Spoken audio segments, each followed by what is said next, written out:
Lūdzām pastāstīt.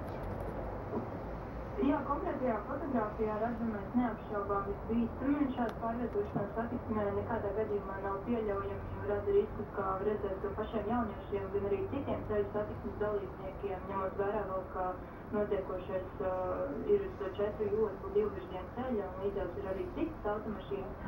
Līdz ar to policija šo informāciju un arī fotogrāfijas ir nosūtījusi Zemgales reģiona pārvaldē administratīvās lietvedības uzsākšanai, un tad arī tās ietvaros skaidrot un vērtēt, kas un vairs saucas atbildības. Tāpēc būs gan nepareizi neatbilstoša pasažieru pārvadāšanas un drošības jūtas nelietošanas, beidzot arī paša vadītāja atbildība, kur vienmēr ir jāpārliecinās par drošību, un šāds situācijas principā nebūs pieļaujams nekādā gadījumā.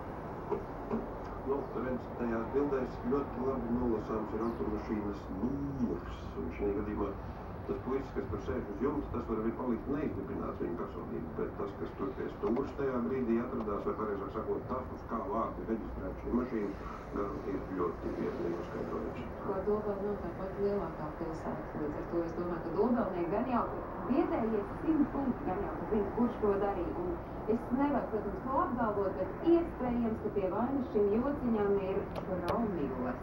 Un te nu rodas jautājums. Promils ir tas, man liekas, pēc Jāņu svētkiem viens no visbiežāk piesauktajiem vārdiem saistībā ar policiju, promils, aizturētie dzērēšākai. Bet tad, kad kādam no mums pajautā, kas tad īsti ir promils, nevarētu teikt, ka uzreiz ir tādas vienotas skaidras atbildes. Vai jūs zināt,